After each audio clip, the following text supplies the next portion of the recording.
तो good afternoon to everyone. कैसे हैं आप सभी लोग? कैसी चल रही है पढ़ाई? ठीक हूं मैं।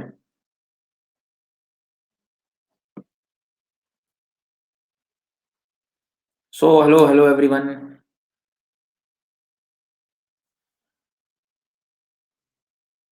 ज्योग्राफी ज्योग्राफी चल रही है ना?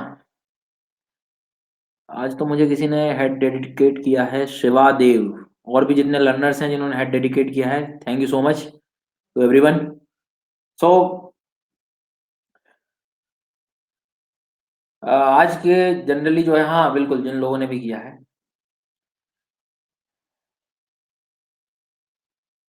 तो थैंक यू सो मच। तो आज जो है हम लोग कॉन्टिनेंटल ड्रिफ्ट थ्योरी पढ़ने वाले हैं। बहुत इंपॉर्टेंट थ्योरी है for prelim point of view as well as mains point of view. दोनों चीजें समझाऊंगा, किस तरह से क्वेश्चन आता है, सब चीजें हम लोग देखेंगे, सब कुछ। ठीक है, आज अभी ये 1:30 बजे क्लास है। आगे का फिर मैं क्लास के एंड में बताऊंगा कि कब कहाँ कब क्लास होगी इसके बाद वाली। ठीक है,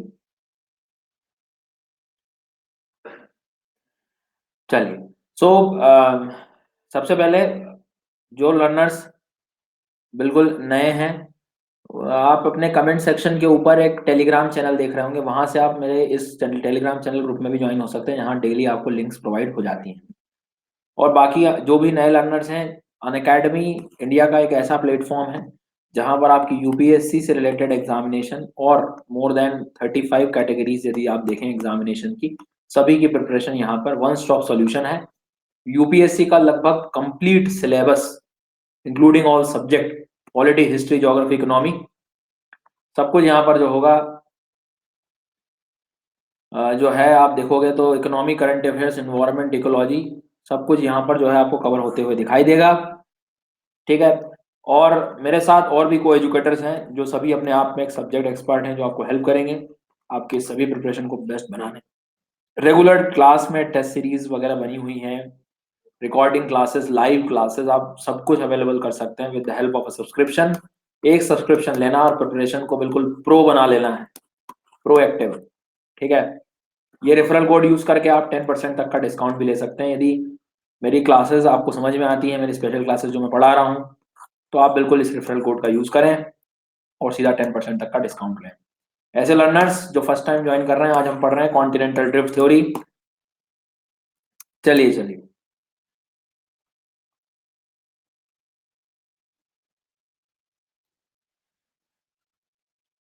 सर रेवू चक्रवर्ती, ये तो डिपेंड करेगा हर रीजन में कि कितना परसेंटेज, कितना रेशो लेना है, तो on the basis of previous result थोड़ा सा देखेंगे तो आपको और हिंट मिल जाएगा। सो सर सबसे पहले मैं बात कर लेता हूँ discussion on continental drift theory. पहली बात, महाद्वीपीय विस्थापन सिद्धांत कहते हैं इसको हम लोग। ठीक है, महाद्वीपीय विस्थापन सिद्धांत याद रखिएगा हिंदी मीडियम के लिए। क्या है ये, टॉपिक को क्यों पढ़ना है, और हम इस टॉपिक को यहाँ पढ़ने के बाद क्या क्या सीखेंगे, और आगे कुछ रिलेशन बना सकते हैं क्या, और आगे कुछ और सीख सकते हैं क्या, या इस क्लास के एंड होने के बाद इस टॉपिक को हम कहाँ से पढ़ें, सब कुछ बताने वाला हूं मैं। ठीक है। सो सबसे पहले उस थ्योरी पे आप समझें, उस वर्ड को समझें। देखिए ध्यान से सुनिएगा, कॉन्टिनेंटल लिखा हुआ है। कॉन्टिनेंट मतलब समझते हैं ना हम लोग, region for land mass region जो होता है, काफी एक्सटेंसिव रीजन। ठीक है। ड्रिफ्ट का मतलब होता है स्लो मूवमेंट, स्लो मूवमेंट। ठीक है, स्लो मूवमेंट मतलब आप ये कह सकते हो कि एक तरह से डायस्ट्रॉफिक, डायस्ट्रॉफिक वर्ड जो होते हैं हमारे, डायस्ट्रॉफिक समझते हो, जहाँ पे मूवमेंट बहुत ही स्लो है। एक तो कैटास्ट्रॉफिक होता है, जैसे अर्थक्वेक आता है तो हम क्या कहते हैं, कैटास्ट्रॉफिक हो गया, भूकंप आ गया, that is a sudden movement. But for slow movement we can use this word diastrophic movements. So drift is for diastrophic movements and this is a theory. ठीक है। हाँ बिल्कुल, आज हम ये थ्योरी डिस्कस करने वाले हैं। इसके पूरे जितने भी वर्ड्स हैं प्रीलिम्स के लिए काम के क्या हैं, इसके कुछ एविडेंसेस हैं, कुछ ड्रॉबैक्स हैं, वो सब कुछ हम लोग देखने वाले हैं। सो कहने का मतलब क्या है कि कॉन्टिनेंटल ड्रिफ्ट थ्योरी मतलब ये कि किस तरह से कॉन्टिनेंट ड्रिफ्ट हुए। अब मैं जल्दी से एक डायग्राम दिखाता हूँ, बहुत हेल्प करने वाला है डायग्राम। दिखाई दे रहा है क्या ये अर्थ आपको सभी लोगों को? हाँ जी। कितनी स्टेजेस देख पा रहे हैं आप अर्थ की यहाँ पर इस डायग्राम में? 4 स्टेजेस। ठीक है, 4 स्टेजेस कोई फिक्स नहीं है ऐसी स्टेज, ये एक पैटर्न दिखा रहा है कुछ ना कुछ। ठीक है, मियंडर पूछ रहा होगा, क्या पूछ रहा हो भैया साहिल शर्मा? मियंडर पूछ रहे हैं क्या आप? चलो आगे चलते हैं। इस डायग्राम को जब आप देखेंगे तो प्लीज ऑब्जर्व करें, आपको ए बी सी और डी में से चारों में से आप बताइए प्रेजेंट टाइम का अर्थ कौन सा दिखाई दे रहा है आपको, आज के समय का अर्थ कौन सा दिखाई दे रहा है? आज के समय का जो अर्थ दिखाई दे रहा है वो दिखाई दे रहा है ये वाला सर, लास्ट वाला दिखाई दे रहा है सर। बिल्कुल। ठीक है, पहली बात। अब भैया दूसरे नए क्वेश्चन प्लीज मत लाओ इस क्लास में, अभी हम इस टॉपिक को पढ़ रहे हैं, प्लीज इस पे ध्यान दें, ये भी काम का ही है। ठीक है, नहीं तो मैं इतने बच्चों को कहाँ ले जाऊंगा, वेट कराऊंगा। तो प्लीज यहाँ पर सब लोग ध्यान दें कि सर नो डाउट प्रेजेंटली अर्थ हमें ऐसे दिखाई देता है। ठीक है, इस अर्थ प्रेजेंट का मतलब क्या है, इसको ध्यान से सुने, ध्यान से सब लोग जरा सुने कि ये साउथ में आपको कौन सा कॉन्टिनेंट दिखाई देता है?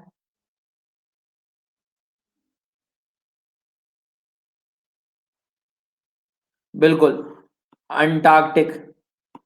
और यदि मैं थोड़ा सनलाइट के अकॉर्डिंग बात करूं, सनलाइट के अकॉर्डिंग बात करूं तो नो डाउट सबसे ज्यादा सनलाइट इक्वेटर के क्षेत्रों में दिखाई देता है। ठीक है, इक्वेटर के रीजन में जो है हमें दिखाई देता है। मतलब सनलाइट के अकॉर्डिंग यदि देखूं तो पोल्स के पास इतना ज्यादा सनलाइट होता भी नहीं है, क्योंकि सीधी रेखाएं, बिल्कुल सीधी किरणें नहीं पहुंचती हैं। ठीक है, अर्थ का टिल्टेशन भी है जिसके कारण कभी ग्लोब देखना आप, कभी ग्लोब आपको सीधा नहीं दिखाई देगा। ठीक है, बिल्कुल। तो बहुत सारी चीजें हैं, कहने का मतलब क्या है कि नॉर्मल सी बात है, सनलाइट यहाँ पर जब ज्यादा आ रहा है, पैरेलल 90 डिग्री बन रहा है यहाँ पे एंगल, तो इंसोलेशन वैल्यू ज्यादा होगी। जब एंगल कम हो जाएगा, तिरछी हो जाएंगी रेखाएं, तो उतना ही इंसोलेशन इंटेंसिटी कम हो जाएगी। ऊपर से ग्लेशियर हो रहा है, ग्लेशियर का रंग जो होता है वो वाइट कलर का है। क्लियर हुई ना बात? तो 90 डिग्री का एंगल के बाद यदि हम लोग देखें तो ग्लेशियर का कलर वाइट कलर, और वाइट कलर रिफ्लेक्शन ज्यादा करता है, तो वहां पर उतना सनलाइट जो है उसका इंटेंसिटी इफेक्ट उसके कम दिखाई देंगे। चलिए ठीक है, तो एक बात बताइए कि जब भी सनलाइट नहीं है तो फिर फोटोसिंथेसिस, प्रकाश संश्लेषण जैसी कोई चीज एक्टिव नहीं होगी, इसका मतलब वहां कोई वेजिटेशन मिलेगा क्या? वेजिटेशन कोई मिलेगा क्या यहाँ पे? वेजिटेशन मतलब कोई वनस्पति मिलेगी क्या? नहीं मिलेगी। चलिए ठीक है, ये बात अभी आपने कह दी मुझे। अब हुआ क्या है, एक जोग्राफर रहे जिनमें हमें याद रखना है, Alfred Wegener. Okay, Alfred Wegener का नाम याद रखना है, जिन्होंने इस थ्योरी को सबसे पहले डिस्कस किया था, कहने के लिए मतलब जो हमारे सिलेबस में है, उसके अकॉर्डिंग बात करूं तो, क्योंकि उसके पहले जाओगे तो बहुत सारी चीजें और भी हैं। तो एल्फ्रेड वेगनर की जब भी बात करें यदि हम लोग, पहले आराम से आप लोग सब सुनिएगा, है ना, मतलब अपने अननेसेसरी आप जब लिखोगे, टाइप करोगे, डाउट हो सकता है वो 10 मिनट का ऑटोमेटिक आने वाला हो, तो आराम से पहले सुनो, हर चीज कवर हो जाएगी यहाँ। ठीक है, तो इस बात को ध्यान रखना है कि ये जो है अंटार्कटिक वाला जो हिस्सा है, यहाँ पर अभी आपने क्या बोला कि यहाँ पर आपने जो बोला कि सर यहाँ सनलाइट नहीं है, वेजिटेशन नहीं है, वनस्पति नहीं है। और एल्फ्रेड वेगनर जिनको सबसे पहले याद किया जाता है फॉर दिस थ्योरी, प्लीज ध्यान से सुनेंगे। 1912 का टाइम था ये। Alfred Wegener was a German meteorologist. Meteorologist मतलब एक तरह से मौसम वैज्ञानिक थे वो। आप ज्योग्राफी की बात करो और वो मौसम वैज्ञानिक हैं। मौसम वैज्ञानिक थे और क्लाइमेट चेंज को, जलवायु परिवर्तन को पढ़ने वो अंटार्कटिका गए थे, थोड़ा सा यहाँ रिसर्च करने चले गए थे कि यहाँ पर जो क्लाइमेटिक पैटर्न जो चेंज हो रहे हैं किस तरह से चेंज हो रहे हैं, तो यहाँ पर गए ये। अब यहाँ पर चले तो गए ये, ठीक है, पहुंच गए। कि जो है ये अंटार्कटिका है और इस रीजन में जो है थोड़ा सा रिसर्च वगैरह चल रहा है कि ऐसा सब क्यों हुआ है। सवाल तो यहां तब उठ गया कि इनको यहां पर फॉसिल्स मिल गए। फॉसिल्स मतलब जीवाश्म। समझ रहे हो मेरी बात, क्या बोला मैंने? यहां पर इनको जो है फॉसिल्स मिल गए। भाई दो टाइप के व्यक्ति होते हैं, एक मान लो फॉसिल मिल भी गया तो दुनिया को बता देगा कि भैया अंटार्कटिका में फॉसिल्स हैं।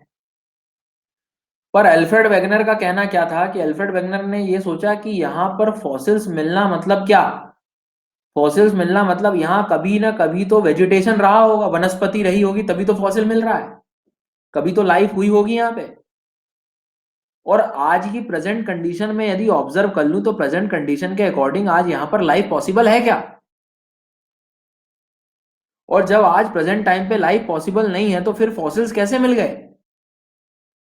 यहां से उठ गई एक बात सबसे पहले माइंड में क्वेश्चन कि यदि प्रेजेंट टाइम में सनलाइट नहीं है, वेजिटेशन नहीं है, वनस्पति नहीं है, जीवन नहीं है, तो जीवन जब नहीं है तो जीवाश्म कहां से आ गए? तो यहीं से पूरी पिक्चर शुरू हुई। अब बात कहते हैं ना कि रिवर्स इंजीनियरिंग प्रोसेस। ठीक है, तो रिवर्स इंजीनियरिंग प्रोसेस मतलब क्या कि थोड़ा सा अपोजिट पैटर्न चलने की कोशिश की इन्होंने। अपोजिट पैटर्न मतलब कैसे, ध्यान से सुनिएगा।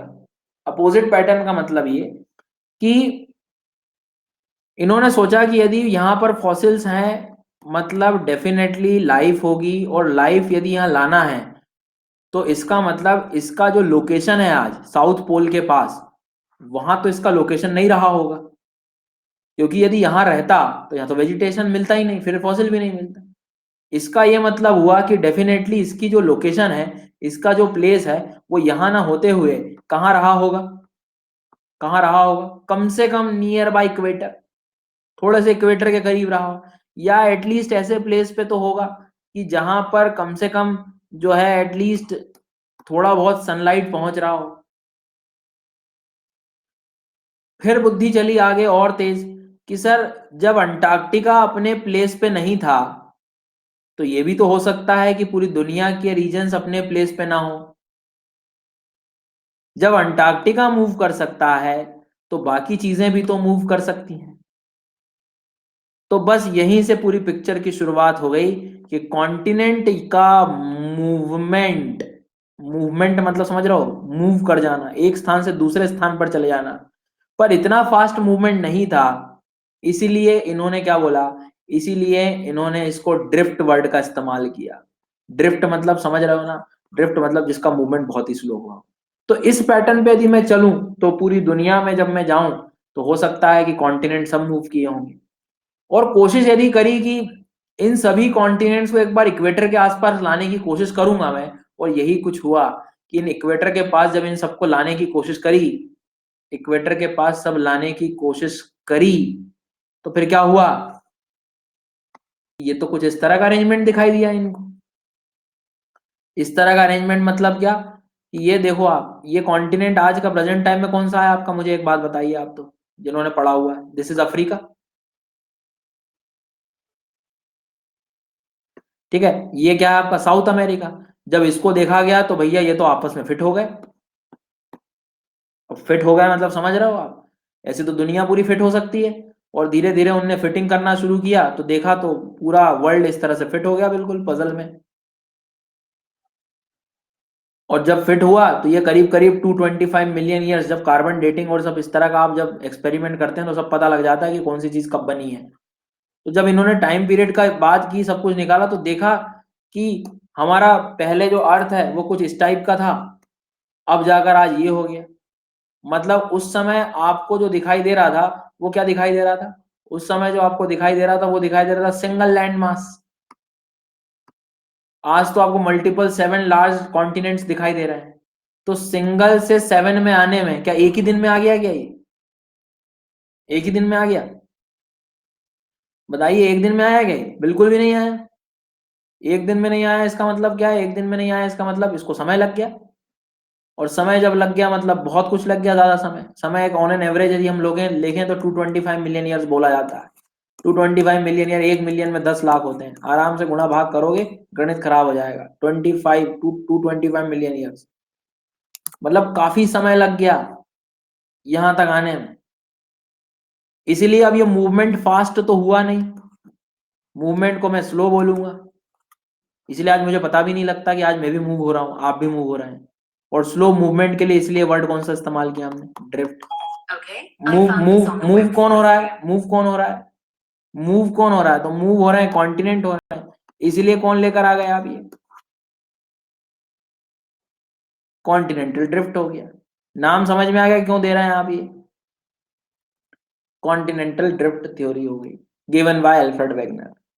चलो, जो लोग लर्निंग स्टार्टिंग से कर रहे हो पिछले 10 मिनट से, उनको पिक्चर तो थोड़ी बहुत समझ में आ गई ये थ्योरी क्यों लेकर आए हैं। ठीक है, तो थोड़ा सा लर्निंग यदि बढ़ानी है तो लिसनिंग कैपेबिलिटी को बढ़ाएं अपनी, एक बार में थोड़ा समझने की कोशिश करें। क्या बोला मैंने कि कुछ नहीं है, यहाँ जितने कॉन्टिनेंट्स हमें अंटार्कटिक से पता लगा कि भैया सब कॉन्टिनेंट मूव किए, अल्फ्रेड वेगनर ने थोड़ी मेहनत भी की, ठीक है, और देखा कि पूरे कॉन्टिनेंट तो एक साथ लगे हुए। पर जब दुनिया को बतानी होती है जब इस तरह की थ्योरीज ना, तो उनको कुछ कुछ थ्योरी तो देना पड़ेगा, कुछ वर्ड्स तो बोलने पड़ेंगे। तो इन्होंने क्या बोला कि भैया कॉन्टिनेंटल ड्रिफ्ट थ्योरी में 225 मिलियन ईयर्स पहले मुझे ऐसा लगता है कि पूरे कॉन्टिनेंट एक साथ लगे हुए थे। ठीक है, एक साथ लगे हुए थे, तो उस पूरे कॉन्टिनेंटल मतलब all land mass, all land mass के लिए एक वर्ड यूज किया, that is called as Pangaea. Clear हो गई बात? ठीक है, अब आज भी आप देख लो ना, इस अर्थ पे दो चीजें तो दिखाई देती हैं, एक ये तो लैंड मास दिखाई दे रहा है और एक वाटर बॉडी दिखाई दे रही है। ठीक है, तो जो लैंड मास था यदि वो पेंजिया हो गया तो बचा हुआ हिस्सा वाटर बॉडी हो गई, and that is called as Panthalassa. Panthalassa, so Panthalassa क्या है, पेंथलासा ऑल लैंड मास के लिए वर्ड इस्तेमाल किया है, पेंजिया किसके लिए किया है? बिल्कुल। अब पहली बात तो अब इस चीज को देखते हुए समझ में हमें ये आता है, यदि दूर तो हो गए तो दूर कैसे हो गए, मतलब ऐसे कैसे चले गए, मूव कौन कैसे क्यों कर लेगा और कैसे मूव कर जाएगा ये। तो इसके मूवमेंट को समझने के लिए नो डाउट ये अल्फ्रेड वेगनर ने नहीं समझाया था कि मूवमेंट क्यों हुआ, वही उसका ड्रॉबैक भी निकला। लेकिन हमें हमारी क्लास बहुत अच्छे से समझ में आए, ठीक है, क्लास हमें थोड़ी सी समझ में क्लियर अच्छे से आए, इसीलिए मैं आपको वापस यहाँ लेके जा रहा हूँ अर्थ के इंटीरियर में। आपको पता है ये चीज कि अर्थ का जो इंटीरियर है उसमें काफी ज्यादा आपको मैग्मा दिखाई देगा। ठीक है, मैग्मा समझ गए ना? मैग्मा मतलब मोल्टन एलिमेंट, बहुत ज्यादा टेम्परेचर है अंदर। टेम्परेचर क्यों है? Due to radioactive elements. और मैग्मा कहीं ना कहीं फ्लूइड होता है, लावा की तरह ही पिघली हुई अवस्था, चट्टानों की पिघली हुई अवस्था ही मोल्टन एलिमेंट को ही हम मैग्मा कह रहे हैं। तो सर जब ये एक तरह से इसका कहीं ना कहीं मोल्टन फॉर्म दिखाई देगा, पिघली हुई अवस्था दिखाई देगी, तो ये क्या नॉर्मल ऐसे कांस्टेंट बैठा रहेगा क्या, या मूव करेगा अपने प्लेस से? अब लिक्विड की ओर जा रहा है मान लो, या मूवमेंट तो होगा इसमें, मूव तो करेगा सर। और इंटीरियर अर्थ में इतना जब ज्यादा, भले ही मूवमेंट स्लो हो नो डाउट, और सीधी बात है टेम्परेचर डिफरेंस के कारण भी मूव कर रहा है, डिफरेंस यहाँ पे जो है वो टेम्परेचर का डिफरेंस है। क्योंकि टेम्परेचर अक्सर क्या करता है, मॉलिक्यूलर एक्सपेंशन भी करता है, और जहाँ टेम्परेचर कम होता है वहां पर कॉन्ट्रैक्शन भी करता है। तो ये डिफरेंस जब क्रिएट हो जाता है तो इस तरह के मूवमेंट शुरू हो जाते हैं। तो जिन्हें न भी समझ में आता हो तो आप कम से कम इतना तो देख सकते हैं कि भैया ये मैग्मा जो है एक जगह नहीं बैठा हुआ है, मैग्मा में कहीं ना कहीं मूवमेंट दिखाई दे रहा है। और ये यदि मैग्मा मूव करेगा तो ऊपर वाले जितने भी रॉक्स होंगे, या ऊपर जितना भी क्रिस्टल पार्ट होगा अर्थ का, या ऊपर जितना भी लिथोस्फियर सेक्शन होगा, या ऊपर का जितना भी स्थल मंडल होगा, या ऊपर का जितना भी भूपर्पटी होगी, वो भी मूव करेगा। कहने का मतलब क्या हुआ कि ये तो वही एग्जांपल हो गया ना कि एक बोट है और इसके नीचे ओशियन है, ओशियन मूव करेगा तो बोट भी मूव करेगी, सिंपल। तो बस ऐसे ही कुछ है कि यदि आप देखोगे इस डायग्राम में, तो ये जो कलर दिखाई दे रहा है जहां पे मैं ब्लैक मार्किंग कर रहा हूं, ये आपका मैग्मा वाला रीजन है, this is the region of magma. ठीक है, अब जब ये मैग्मा है तो मैग्मा यदि मूव करेगा तो ऊपर वाला रीजन भी जो क्रस्टल पोर्शन है वो भी मूव करेगा। पता कैसे लगेगा? क्या मैं आप लोगों को अंदर लेकर जाऊंगा टॉर्च से कि चलो देखो देखते हैं अपन ये डाइवर्ज कर रहा है ये कन्वर्ज ना, बाहर के लैंडफॉर्म से पता लग जाएगा। बाहर के लैंडफॉर्म से पता लग जाएगा। जब कोई चीज आपस में डाइवर्ज करती है, खींचोगे आप एक अपने कागज को जो पेज लिया आपने और खींचना शुरू किया, तो डेफिनेटली आपको ये क्रैक डेवलप होते हुए दिखाई देंगे। तो दुनिया में जहां पर इस तरह के कन्वर्ज मतलब क्रैक्स डेवलप हैं, फॉल्ट डेवलप होते हुए दिखाई दे रहे हैं, इसका मतलब क्या निकल के आता है? इसका मतलब तो यहाँ निकल के आता है कि यहाँ पर क्या हुआ? डाइवर्जेंस हुआ है। तो सर ये डाइवर्जेंस चलता रहेगा? अरे बिल्कुल चलेगा, रुकेगा भी नहीं। और दूर हो गए मान लो, डाइवर्जेंस से दूर होने का लैंड मास तो अलग हो गया, लेकिन अंदर से लावा भी तो बाहर निकलेगा। जगह मिल गई उसको, तो जगह मिल गई ना बाहर निकलने के लिए।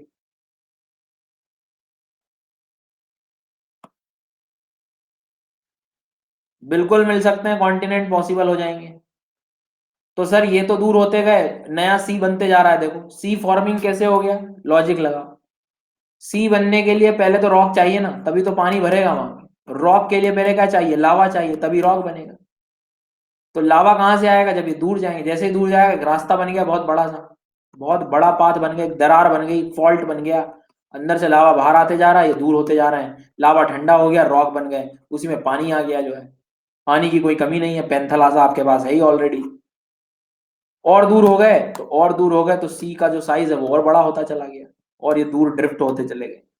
किसी की बुद्धि अब ऐसी भी चलेगी कि सर ये तो फिर दूर होते चले गए तो अर्थ का साइज तो बड़ा हो जाएगा, कहीं का कहीं पहुंच जाएगा अर्थ। पर ध्यान रखना, मदर अर्थ ने पूरी व्यवस्था की हुई है। दुनिया में यदि डाइवर्जेंस है तो कहीं जाकर वापस क्या होगा? कहीं जाके टकराएगा भी तो, कन्वर्जेंस भी कहीं ना कहीं होगा। तो कन्वर्जेंस भी यदि हो रहा है, डाइवर्जेंस भी हो रहा है डेफिनेटली। तो कहने का मतलब ये कोई चीज फिक्स नहीं है, ये हमेशा चलती जा रही है, बस मदर अर्थ अपने आप को बैलेंस किए हुए हैं। इसका मतलब तो ये हो गया कि इस 1 से 7 तक आने में मुझे डाइवर्जेंस तो लगा ही होगा। मदर अर्थ ने जो है नीचे कहीं ना कहीं डाइवर्जेंस किया होगा, तभी तो जो है यहाँ तक 7 अलग अलग रीजन्स में डिवीजन हुआ। नो डाउट कन्वर्जेंस भी हुआ है। Fold mountains are the direct example, direct evidence for the convergence activity. Magma बाहर लावा के फॉर्म में आ जाना चाहिए था, बिल्कुल आया भी है। आशिका श्रीवास्तव बाहर आया है, लेकिन बाहर एटमॉस्फेयर की प्रेजेंस में कूलिंग हो गई, और कूल जब हो जाएगा लावा तो रॉक बन जाएगा। रॉक तो फिर रॉक हो ही गया वो। तो कहने का मतलब सिंपल है सर, कि जब भी बात करेंगे आप कि इस 1 से आपको जब 7 में लाना था, तो पहले तो एक आपके 2 में पार्ट में डिवाइड हुए। मतलब आपका जो पेंजिया था, पेंजिया टूटा और 2 पार्ट्स में डिवाइड हो गया। और पेंजिया 2 पार्ट्स में डिवाइड हुआ मतलब क्या? अभी तक आप क्या कह रहे थे? Pangaea is a single land mass. मान लो ये सिंगल लैंड मास था। अब जब सिंगल लैंड मास था, अब ये टूटा, डाइवर्ज हुआ, तो जब टूटता है तो 2 पार्ट में डिवाइड हो गया। पर 2 पार्ट में डिवाइड तो हो गया, लेकिन बीच में क्या बन गया? एक सी ओशियन बन गया ना, दैट इज नेसेंट सी, नया सागर। तो कुछ ऐसा यहाँ भी तो हुआ होगा। क्या हुआ होगा? कि जब आपका सिंगल लैंड मास अलग हुआ होगा 2 भागों में, लॉरेशिया और गोंडवाना लैंड, तो बीच में एक सी का फॉर्मेशन हुआ होगा। और उस सी को क्या बोला हम लोगों ने? Tethys sea. उस सी को क्या बोला? टेथिस सागर बोला गया। उस समय की बात है ये। इसका मतलब क्या हुआ? पेंजिया, पेंजिया 2 पार्ट में टूटा। नॉर्थ वाले को लॉरेशिया वर्ड बोला गया, और साउथ वाले को गोंडवाना लैंड बोला गया। लॉरेशिया वर्ड का इस्तेमाल क्यों कर दिया गया? सेंट लॉरेंस रिवर है नॉर्थ अमेरिका में, सेंट लॉरेंस रिवर है नॉर्थ अमेरिका में। ऊपर वाला रीजन यूरोप भी कवर करता है इसमें, यूरोप। ऊपर वाला रीजन एशिया भी कवर करता है। सो लॉरेंस, यूरोप, एशिया, लॉरेशिया, तीनों को मिला के बना दिया लॉरेशिया। ट्राइब के नाम से आ गया गोंडवाना लैंड। ठीक है। तो इसका मतलब इंडिया को भी देख लो आप, इंडिया यहाँ दिखता है लेकिन वहां था नहीं एक्चुअल में। India was a part of which land?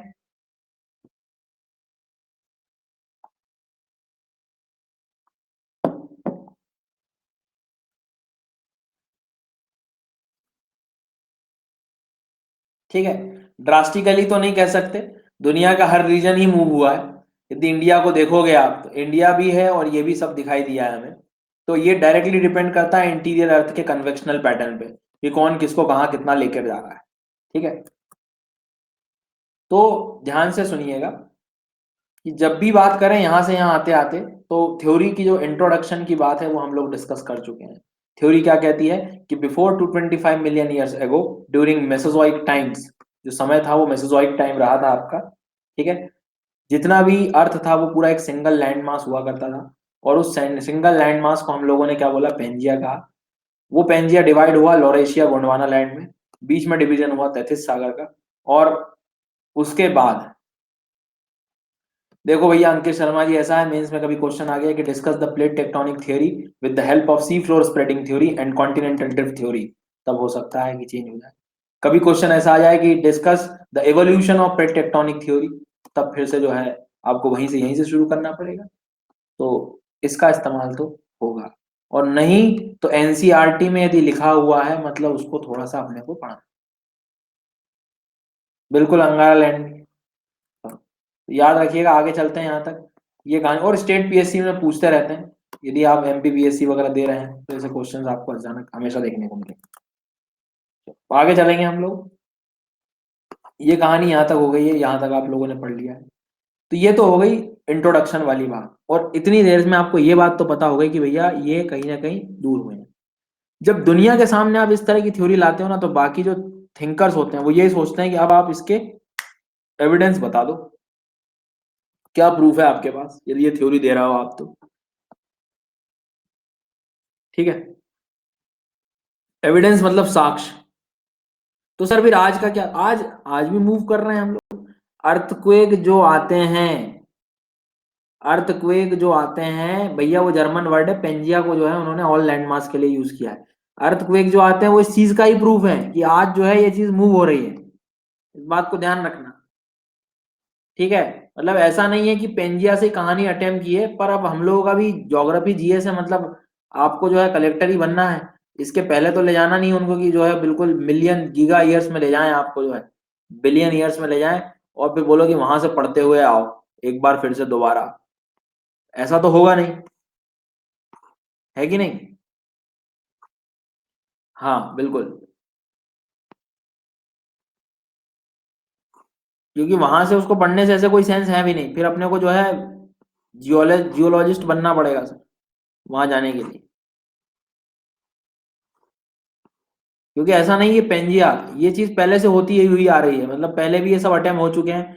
Pangaea तो मान के चलिए चौथा पांचवा अटेम्प्ट। तो बिल्कुल इसका मतलब तो ये हुआ कि आज जो हम लोग जहाँ है वो भी शिफ्ट होगा।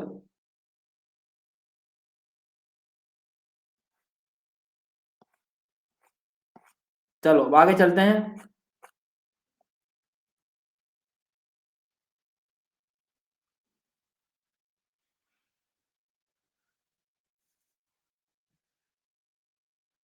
एविडेंस के बारे में हम लोग पढ़ने वाले हैं। सबसे पहला एविडेंस तो क्या दिया इन्होंने, एक वर्ड का इस्तेमाल किया, and that is called as jigsaw fit. Jigsaw fit मतलब क्या, बिल्कुल अफ्रीका का जो रिफ्ट वैली, वो भी इसी का एग्जाम्पल, जो टूट रहा है अफ्रीका, ऐसे डाइवर्ज हो रहा है। हाँ, सो जिगसॉ फिट क्या है, जिगसॉ फिट ये है कि जब आप पूरे कॉन्टिनेंट्स को मिलाने की कोशिश करते हो तो कुछ इस तरह से फिटिंग हो जाती है इनकी। तो इसलिए आप ये कह सकते हो कि पेंजिया जो है बिल्कुल सही बात थी, क्योंकि ये फिटिंग एकदम बिल्कुल सही हो रही है इसकी। पर कुछ जोग्राफर का कहना है कि ये कोइंसिडेंस भी तो हो सकता है ना, मतलब कि ठीक है आपकी किस्मत अच्छी थी, आपने जो है थ्योरी भी दी और आपके अनुसार ये बात भी प्रूव हो गई, तो एक कोइंसिडेंस भी हो सकता है। इसके अलावा कोई आपके पास जो है एविडेंस हो तो वो बात करिए फिर। तो फिर सर ये थोड़ा सा क्या हुआ कि और इन्होंने कहा चलो अब थोड़ा और मेहनत कर ली जाए। सर ये गए अफ्रीका और साउथ अमेरिका को और स्टडी किया। जब इन्होंने देखा तो अफ्रीका के ये नाइजर से लगा के घाना टोगो बेनिन वगैरह के रीजन में, गिनी के रीजन्स में और ब्राजील के रीजन्स में जब देखा गया, तो डेफिनेटली इनको यहाँ पर देखा कि रॉक की एज और रॉक का टाइप बिल्कुल सेम था। रॉक का टाइप और रॉक की एज का बिल्कुल सेम होना, इसका मतलब क्या है, Panthalassa that is a water body. तो कहने का मतलब क्या है कि जब ये एक साथ थे, और आज भी मतलब आप कह सकते हो कि ये एक जैसा रॉक मिलता है, इसका मतलब कभी ना कभी ये आपस में जुड़े होंगे। ये भी तो एक प्रूफ हो गया ना। तो similar rock types extend from one continent to another. The age of rock यदि आप देखोगे, the rocks are also of the same age. इसका मतलब क्या कह सकते हो कि perhaps the two continent were once part of a single larger land mass. ये भी चीज जो है आप देख सकते हैं। ठीक है, बिल्कुल। अब आगे चलते हैं अपन। अब जैसे और आगे जाओगे आप, तो इन्होंने और एविडेंस दिखाने की कोशिश की। देखो मान लो ये एक बहुत अच्छा एग्जाम्पल है। कोई मुझे पहले ये बताओ कि इस इमेज में देख के आप बता सकते हो कौन सा कॉन्टिनेंट बना रहा हूं मैं? ये कौन सा कॉन्टिनेंट?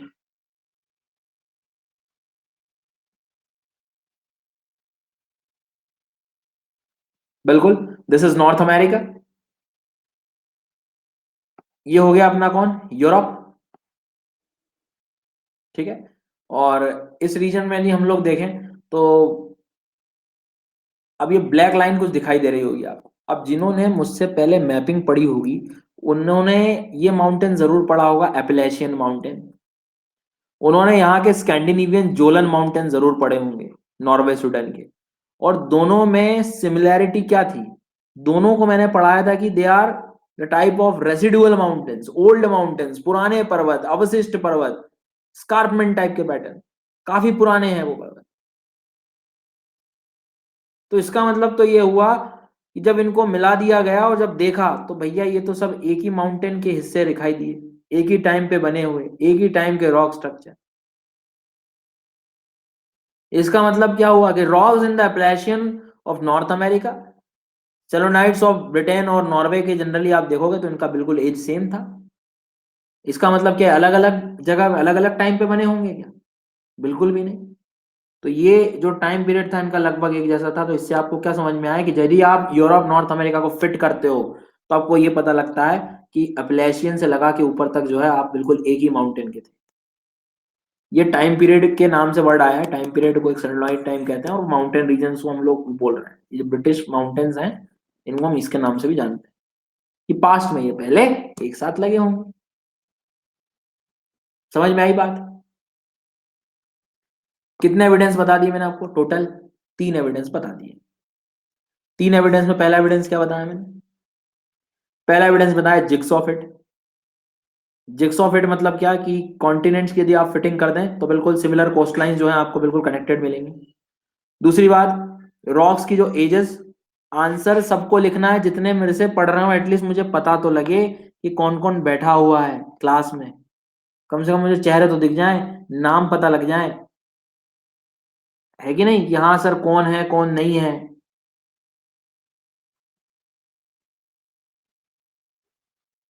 बिल्कुल।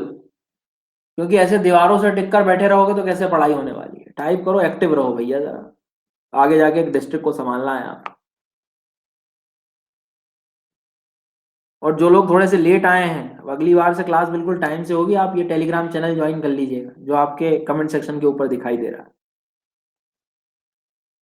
तो बिल्कुल सेम एजेस थी रॉक्स की, इसके साथ माउंटेन्स की भी स्टडी जब की गई तो बिल्कुल, तो माउंटेन्स की जब स्टडी की गई तो क्या है, एक तरह से आप कह सकते हो कि बिल्कुल कनेक्टेड पार्ट थी।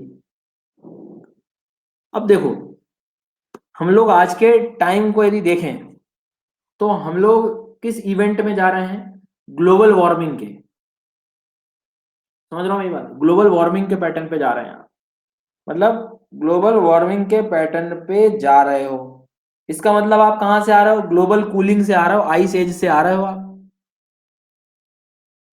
समझ रहा हूँ मेरी बात? मतलब कहीं ना कहीं आप, आइस एज पहले हुआ भी है अपने। अच्छा ठीक है।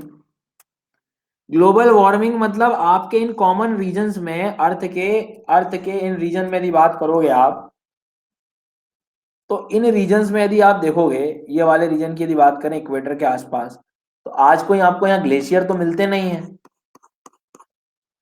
ग्लेशियर तो मिलते हैं, आज जो मिलते हैं वो क्या मिलती हैं आपको? रिवर। ठीक है। अब रिवर मिलती हैं, इसका मतलब रिवर जब मूव करेंगी, ठीक है, रिवर जो है वो जब मूव करेंगी तो इरोजन भी करेंगी साथ में।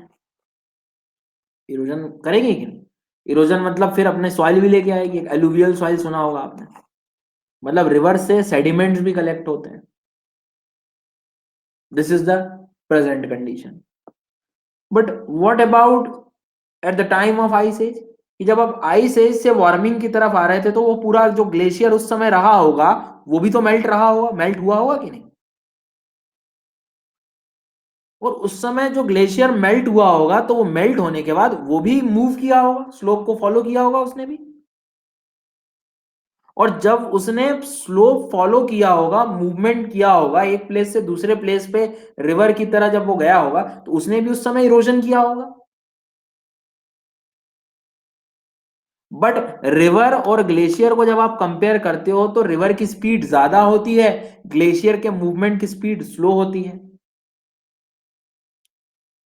तो जो रिवर अपने पाथ से जो इरोजन करती है, बिल्कुल स्टीप इरोजन करती है। स्टीप मतलब कैसे? वैलीज बनाती है एकदम वी शेप वाली, एकदम वर्टिकल इरोजन, गहराई बहुत बढ़ाती है।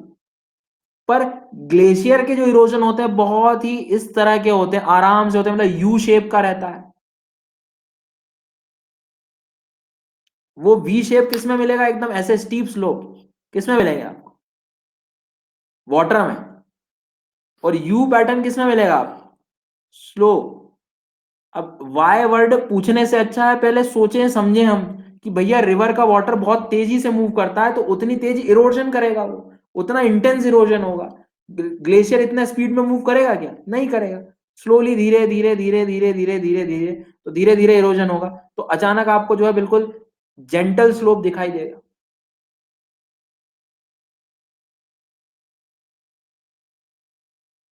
समझ में आई बात? तो तब के मुझे एविडेंस भी तो मिलते होंगे ना।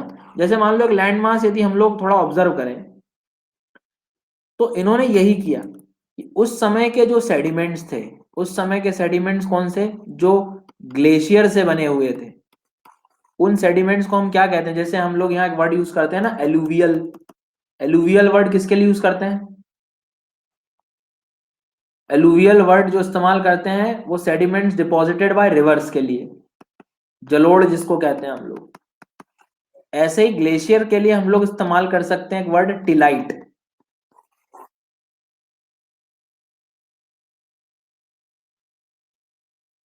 ठीक है, टिलाइट वर्ड क्यों यूज कर रहे हैं? टिलाइट वर्ड सेडिमेंट के लिए इस्तेमाल किए जा रहे हैं। और सेडिमेंट के लिए इस्तेमाल किए जा रहे हैं मतलब जो कि ग्लेशियर से बने हैं। तो जब इन्होंने टिलाइट का ऑब्जर्वेशन किया तो देखा कि पूरे रीजन्स में, इतने रीजन में काफी ज्यादा टिलाइट के डिपॉजिट्स देखते हैं एक जैसे मिलाई दिए, एक जैसे मिले एकदम। तो एक जैसे टिलाइट डिपॉजिट का मिलना, एक डायरेक्शन में ग्लेशियर का जाना, ये सब चीज किस बात को प्रूव करता है?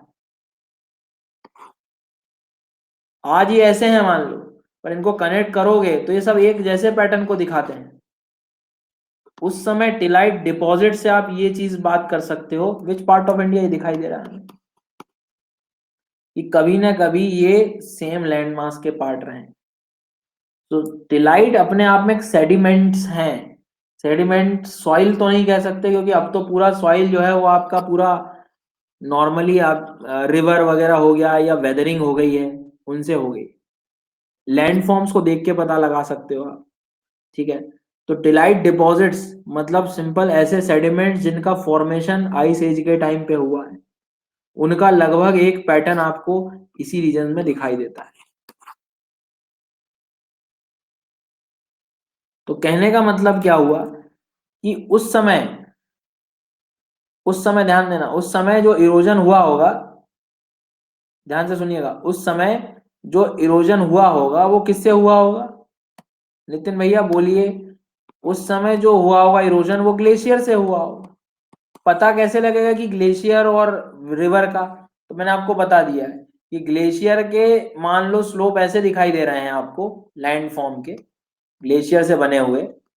ये ट्री लगा दिया मान लो, तो रिवर के जनरली स्लोप आपको कुछ ऐसे एकदम दिखाई देंगे, स्टीपनेस तेज दिखाई देगी बिल्कुल।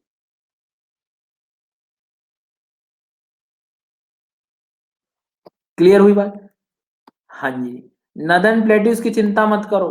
नदर्न प्लेट्यूज ये सब बाद में बने हैं, रिसेंट है सब, बिल्कुल रिसेंट। हम बात कर रहे हैं बहुत पुरानी, 225। हमारे जब प्लेन्स को देखोगे तो ये 1.8 मिलियन पे बने हैं, हिमालय के बाद बने हैं प्लेन्स। तो सदर्न इंडिया को आप कंसीडर कर सकते हो ओल्ड पैटर्न पे जो बैठा हुआ है। जी। तो ये एक डिपॉजिट्स भी अपने आप में एक तरह से एविडेंस देते हैं कि एक जैसे टेलाइट डिपॉजिट्स हमें यहाँ पर मिलते हैं, इसका मतलब ये सभी एक साथ लगे हुए थे। लेकिन एक बात जब इन्होंने देखी, अंटार्कटिका में ज्यादा थे भैया संकेत, है ना। जब एक बात और ऑब्जर्व की इन्होंने,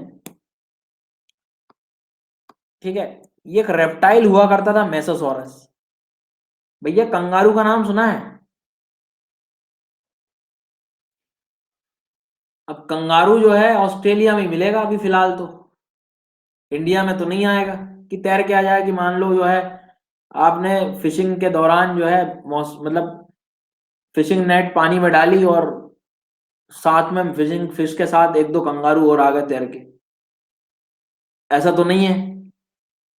मतलब ये पॉसिबिलिटी नहीं है, जिसका अडेप्टेशन जहां होता है वहीं पर मिलेगा।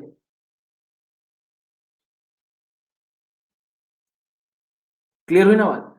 तो कहने का मतलब ये है कि जब इन्होंने थोड़ा और रिसर्च की, आगे देखा, तो एक बात क्या देखी इन्होंने कि एक मेसोसोरस नाम का एक रेप्टाइल जो कि करीब 250 मिलियन साल पहले देखा गया था, उसके एविडेंस यहां भी दिखाई देते हैं और यहां पर भी दिखाई देते हैं। इसका मतलब क्या कि जब आज कंगारू जैसी चीजें जब नहीं आ सकती, तो क्या ये पॉसिबल था कि अटलांटिक ओशन को क्रॉस करके चला जाता ही? आइलैंड अलग है भैया सुनील, प्लेट टेक्टोनिक थ्योरी में पढ़ते हैं हम लोग। तो इज इट पॉसिबल कि ये जो है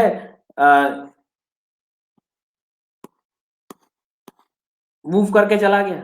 बिल्कुल भी नहीं। इसका मतलब क्या हुआ होगा? इसका मतलब ये हुआ होगा कि ये आपस में कनेक्टेड थे, तभी उस पूरे पर्टिकुलर रीजन में उसने जो है निवास किया। ये कुछ एविडेंसेस हैं जो अपने को याद रखने हैं।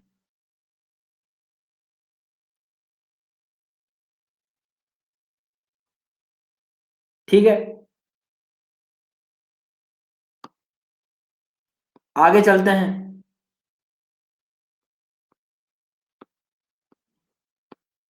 यहां पर देखेंगे,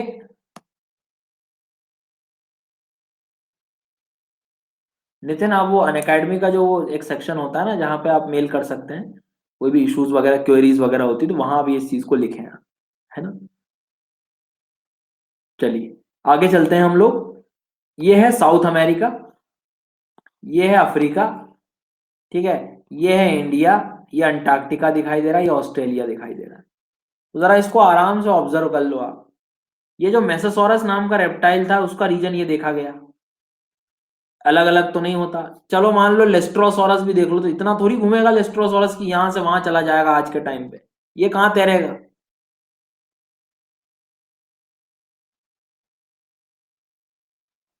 आ रही ना बात समझ में? हाँ, और ये जो सिग्नोगनाथस थे, ये भी साउथ अमेरिका और इस अफ्रीका के कॉन्गो वगैरह के रीजन तक आज जो है इनके जो है पूरे अपने को एविडेंस देखने को मिलते हैं। और बात करें यदि हम लोग ग्लोसोपेटेरिस जो वेजिटेशन रहा करता था, वो यहां से लगा के पूरे रीजन तक मिला वेजिटेशन। तो जब similar fossils plants reptiles are found on the different continents, then how could they have cross the oceans? तो भैया सिंपल है कि the continents were part of same land mass about 200 to 300 million years ago. ठीक है, आ गई बात समझ में? नितिन आपको सब्जेक्ट बताइए मुझे।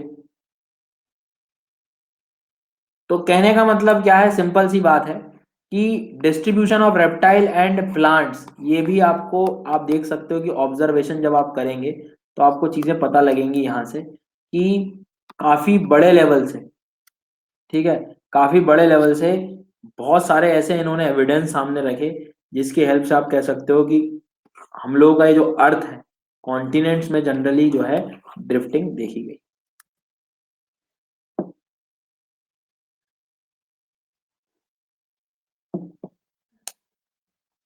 स्नेहिल सर के इससे पढ़िएगा आप, स्नेहिल सर आपको हिंदी में पढ़ा देंगे।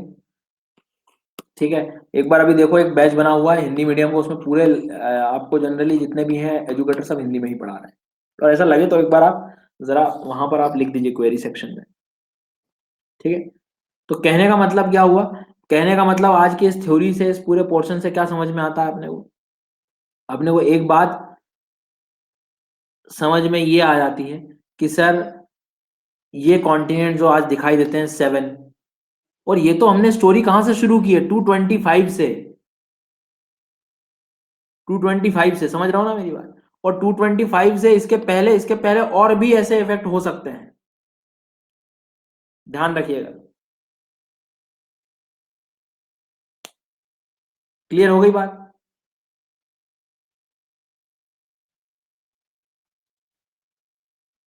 अब सबसे बात जो है, यहां तक तो सवाल उठ गया, जो है सब ठीक है, थ्योरी बता दी। तो मेरी बात ध्यान से सुनना, ध्यान से सुनिएगा मैं क्या कह रहा हूं। जब भी बात करें, इनसे पूछा गया कि चलो ठीक है, अभी जैसे मैंने आपसे पूछूं कि ये मूव क्यों किया, तो आपकी माइंड में जो है बिल्कुल एक देखोगे तो एक पैटर्न आ जाएगा कि सर अंदर तो मैग्मा जो है वो ड्रिफ्टिंग का पैटर्न दिखा रहा है, कि मैग्मा मूव कर रहा है इसलिए ये चीज मूव कर गई। ठीक है, ये सब चीजें जनरली जो है हम बिल्कुल देख पा रहे हैं, ये आपको पता है, मुझे पता है कि ये मूवमेंट क्यों हुआ है। क्लियर हुई बात। लेकिन जब भी यदि बात करें हम लोग, जब भी आगे यदि हम लोग और भी चलें और भी इसमें डिस्कस करें, तो इनसे पूछा गया, तो एक्चुअल में ये जो मैं आपको थ्योरी बताई थी ये वाली, ये इनकी नहीं थी, अल्फ्रेड वेगनर की नहीं थी। ठीक है, पहली बात, मतलब आप ये कह सकते हो कि ये कन्वेक्शनल करंट थ्योरी जो है आपके आर्थर होम्स ने दी थी। एक्चुअल में ये चीज अल्फ्रेड वेगनर प्रॉपर समझा ही नहीं पाए कि what is the reason behind this drifting, क्या था ये फोर्सेस, फोर्सेस के बारे में, कि फोर्स कौन कौन से थे जिसके कारण ये जो है मूव कर गए। क्लियर हुई बात। तो जब इनसे पूछा गया कि व्हाट आर द फोर्सेस, तो इन्होंने पहला फोर्स बोला टाइडल फोर्स। पहला फोर्स जो बताया वो क्या बोला, टाइडल फोर्स। अब टाइडल फोर्स क्या था, तो टाइडल फोर्स मतलब सिंपल, इन्होंने ये बोला कि जो सन और मून की जो एक ग्रेविटी, अटैच्ड ग्रेविटी जो अर्थ पे लग रही है, उसके कारण जो है ये मूव करना शुरू हो गए, दूर हो गए। तो लोगों ने कहा यदि ये टाइडल फोर्स इतना ज्यादा है, ठीक है, इतना यदि ज्यादा है, तो फिर अर्थ का रोटेशन ही रुक जाना चाहिए था। समझ रहे हो ना भैया, यदि इतना एक तरह से रेजिस्ट कर रहा है या एक तरह से जस्ट फ्रिक्शन प्रोवाइड कर रहा है अपोजिट ऑफ अर्थ रोटेशन, तो जब इनको इधर दूर खींच सकता है टाइडल फोर्स, तो अर्थ के रोटेशन को भी एक दिन रोक देगा ये। कहने का मतलब क्या है कि अल्फ्रेड वेगनर के जब ड्रॉबैक्स निकलते हैं इस थ्योरी के, तो ड्रॉबैक का मेन कंसेंट्रिक पॉइंट क्या रहता है कि जो एक्चुअल फोर्स था इनके दूर होने का, जो कि आप लोगों को पता है कि कन्वेक्शन के कारण हुआ है, ये वो एक्चुअल में रीजन नहीं बता पाए थे उस समय। ठीक है, उस समय ये चीज नहीं बता पाए थे कि फोर्सेस क्या थे। बहुत सारे फोर्सेस उन्होंने बोले, भाई पोल फ्लीइंग फोर्स, पोल फ्लीइंग मतलब ये पोल की तरफ भाग गए, अब ये फोर्स कहाँ से आता है, कैसे एक्सर्ट किया, ये नहीं बता पाए वो। तो यही सब उनके ड्रॉबैक भी बनते चले गए। समझ रहे हो मेरी बात।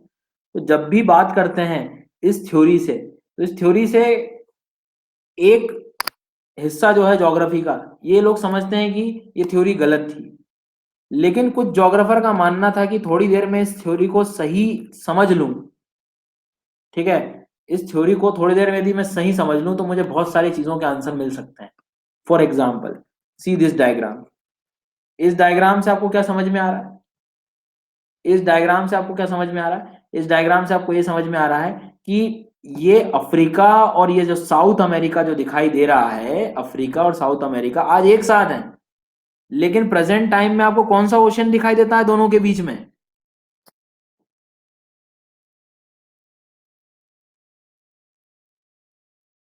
अटलांटिक। तो यदि मैं बात थोड़ी देर के लिए मान लूं कि दोनों कनेक्टेड थे और आज ओशियन दिखाई देता है, तो मुझे ये भी पता लग जाएगा कि ओशियंस के फॉर्मेशन कैसे हुए इस दुनिया में, कब हुए, क्या हुए। तो एक जो स्कूल ऑफ थॉट था कि जो मानता था कि अल्फ्रेड वेगनर की थ्योरी जो है वो बिल्कुल सही है, ठीक है, इस थ्योरी को मानता था कि भैया ये मतलब सही है, तो उसी ने आगे इस चीज को लेकर गए। आगे फिर थ्योरी आपकी आती गई, sea floor spreading theory, convectional current theory, plate tectonic theory, और आखिरी में जाकर प्लेट टेक्टोनिक थ्योरी से आपके बहुत सारे क्वेश्चन जो है सॉल्व हो गए, इंक्लूडिंग वॉल्केनोज, वॉल्केनिक लैंडफॉर्म्स, सब कुछ कनेक्टेड थे इसी से। तो तब जब प्लेट टेक्टोनिक थ्योरी सही मानी गई, तब लोगों को लगा कि नहीं, कॉन्टिनेंटल ड्रिफ्ट थ्योरी जो है वो बहुत ही कुछ हद तक, मतलब काफी लेवल तक सही भी थी।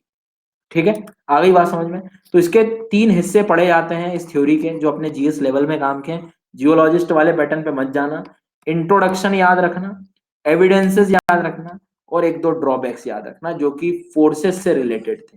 क्लास 11 की एनसीईआरटी जब आप पढ़ेंगे फिजिकल ज्योग्राफी की, तो आपको जो है, बिल्कुल ले लूंगा भैया एमसीक्यूज के सेशन, तो फिजिकल ज्योग्राफी की जो आप एनसीईआरटी पढ़ेंगे तो उसमें आपको ये टॉपिक जो है देखने को मिल जाएगा। ठीक है, हाँ ये बिल्कुल, ड्रिफ्टिंग पे हम लोग ज्यादा लेटेस्ट पे लेते हैं, उसके बाद फिर सीधा जो पढ़ना होता है अपने सिलेबस में, वो हमें फिर कन्वेक्शनल करंट थ्योरी पढ़नी पड़ती है, आर्थर होम्स की। सीधा फिर आते हैं हम लोग हैरी हेस के सी फ्लोर स्प्रेडिंग थ्योरी पे, और उसके बाद फिर आगे चलें तो सीधी प्लेट टेक्टोनिक थ्योरी आ जाती है। बिल्कुल, आज के टाइम पे यदि देखना हो ड्रिफ्टिंग, तो आज आप देखना अपने मैप को ओपन करके अफ्रीका के, यहाँ पे आपको एक रेड कलर की लाइन दिखाई देगी, अफ्रीका का ये हिस्सा जो है मान के चलिए दूर हो रहा है, ड्रिफ्ट चल रही है। 6 से 10th एक बार रीडिंग तो लगेगी एनसीईआरटी की, पढ़ना पड़ेगा सर।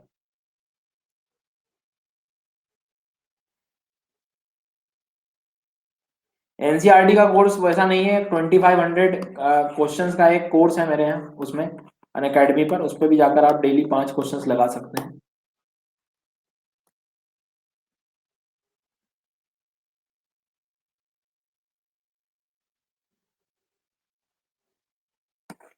ठीक है, तो इस मंथ जो थी हमारी क्लासेस करीब 30 आवर्स के आसपास जो है मैंने आप लोगों को पढ़ाया है, स्पेशल क्लासेस प्लस यूट्यूब के आसपास। अब इसके बाद सर थोड़ा सा ब्रेक है मेरा, मतलब मैं आपको अब नेक्स्ट मंथ ही मिल पाऊंगा, फर्स्ट वीक के मिड में आसपास। ठीक है, तो जो भी क्लासेस होंगी उसकी लिंक आपको जो मिलेगी, कहाँ पे मिलेगी, इस चैनल पे, जो आपके कमेंट सेक्शन के ऊपर टेलीग्राम चैनल दिखाई दे रहा है, उसको ज्वाइन कर लेना। नहीं तो टेलीग्राम पे सर्च कर लीजिएगा Sudarshan Gurjar CSE guide, civil services examination guide. ठीक है, तो इस टेलीग्राम चैनल पे आपको मेरी अगली क्लासेस की लिंक मिल जाएगी।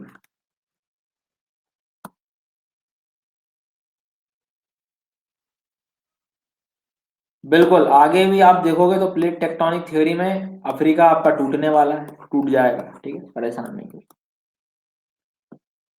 चलिए चलिए, कोई बात नहीं सुमित भैया, पढ़िए मैथ्स पढ़िए, कम से कम पढ़ते रहो बस।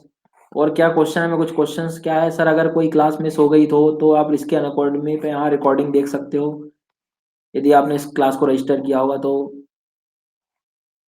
ऑप्शनल की बात करेंगे अभी अपन सर, इसके लिए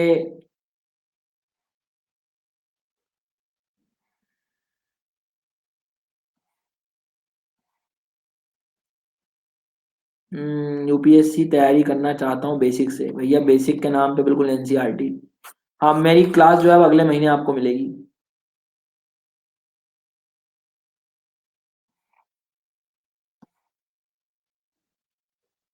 इंडिया में अपनी नर्मदा वैली है जो है।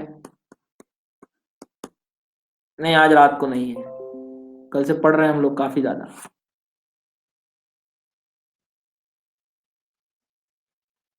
बिल्कुल, बचे हुए जो टॉपिक्स हैं नेक्स्ट मंथ लेकर आऊंगा मैं। ऑप्शनल जो लोग पढ़ रहे हैं ज्योग्राफी, उनका एक ही तरीका है, आप सबसे पहला स्टेप करेंगे जीएस लेवल ज्योग्राफी कंप्लीट करेंगे with the help of NCERTs, some G C Leong books, और भी उसकी तरह की जो भी बुक्स हैं। इसके बाद आप फिर पेपर देखेंगे, पुराने ओल्ड पेपर्स को ऑब्जर्व करेंगे, फिर आपको पता लगेगा कि एक्चुअल में एग्जाम क्या मांग रही है, गेम समझना होगा एग्जाम का। उसके बाद फिर आपको जाके जो है चीजें समझ में आएंगी।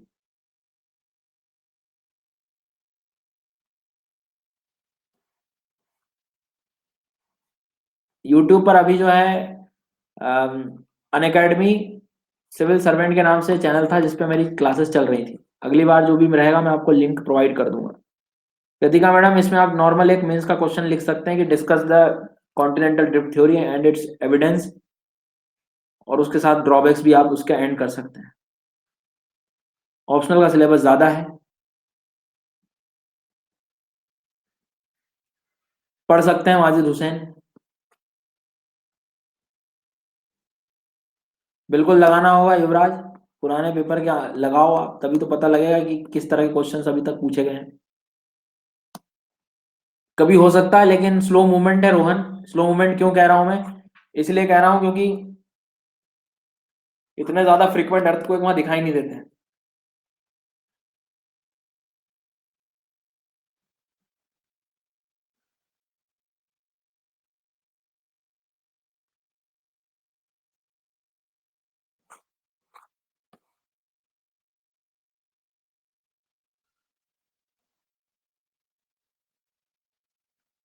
चलिए, और इसके अलावा आप अनअकैडमी प्लस पर भी मुझे मिल सकते हैं लाइव। बिल्कुल लाइव क्लास जो है आपको मिलेगी यहाँ पर मेरी, और भी पुराने रिकॉर्डेड सेशन भी देख सकते हो। कंप्लीट कोर्सेज कोर्सेज जो अब मेरे शुरू हो रहे हैं फेब में भी, जिसमें कंप्लीट फिजिकल ज्योग्राफी है, इंडियन ज्योग्राफी है, वर्ल्ड ज्योग्राफी है, इकोनॉमिक ज्योग्राफी है। उसके बाद में आपका कोर्स एक बनाया हुआ है, जितने भी हमारे नेटवर्क्स हैं, प्रोटेक्टेड एरिया नेटवर्क्स पैंस, ठीक है, उस पर भी है। तो अब जब भी सब्सक्रिप्शन लेते हैं, ये रेफरल कोड का जरूर इस्तेमाल करें फॉर 10% डिस्काउंट, GURJR18SUD। ठीक है, एक बुक से काम नहीं बनेगा ऑप्शनल के लिए विकास भैया, मल्टीपल बुक्स हैं। ठीक है, कुछ आइडियल बुक्स आपको लगेंगी। पहले एनसीईआरटी जिसी लियोंग करें, सविंदर सिंह है, माजिद हुसैन है। तो हर टॉपिक के लिए, हर सब्जेक्ट के लिए कुछ इंटरनेट लगेगा, कुछ मैगजीन्स लगेंगी, उनकी हेल्प से अपना काम होगा। मैं एक स्ट्रैटेजी वीडियो बना दूंगा।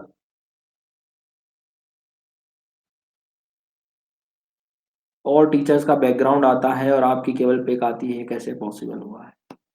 मुझे नहीं पता कैसे पॉसिबल हो गया है। उनका पॉसिबल क्यों नहीं हुआ ये नहीं पता, मेरा हो गया है।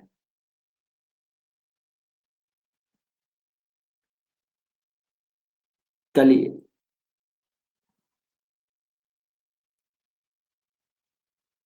बिल्कुल डाल दूंगा, मैं स्ट्रेटेजी डाल दूंगा, डोंट वरी। जियो ऑप्शनल के लिए। और कोई समस्या किसी को? बाकी मैं आपको जो है अब नेक्स्ट मंथ के फर्स्ट वीक के मिड में मिलूंगा, 5-6 तारीख के आसपास। ठीक है, तो आप परेशान नहीं होना कि क्लास सर कहाँ चले गए, क्लास कब होगी क्या है। तो आपको जो है मैं लिंक प्रोवाइड कर दूंगा सर। और थैंक यू सो मच। आप लोग आते हैं, कुछ लर्नर्स बिल्कुल डेली आ रहे हैं, मैं देख रहा हूँ। कल भी रात को 11:30 तक हम लोग पढ़े हैं। ठीक है,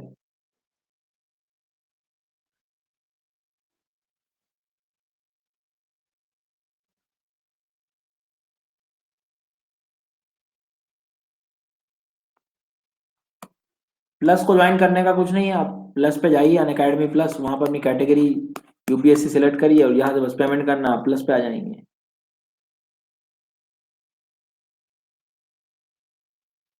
ठीक है,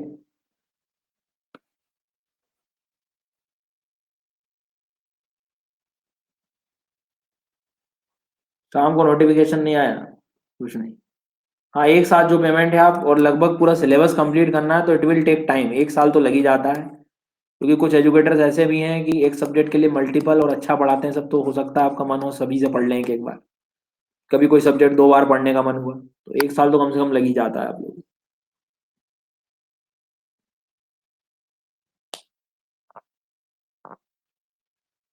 ठीक है,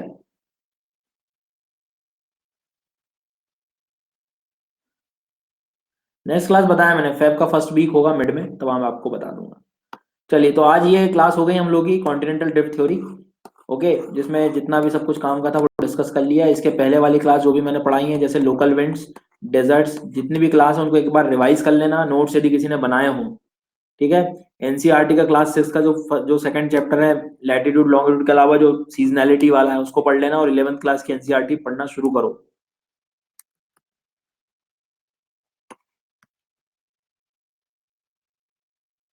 चलिए, सो बिल्कुल पूछूंगा मैं आकर, जितना भी जो है आपसे जितना पढ़ा है, ठीक है।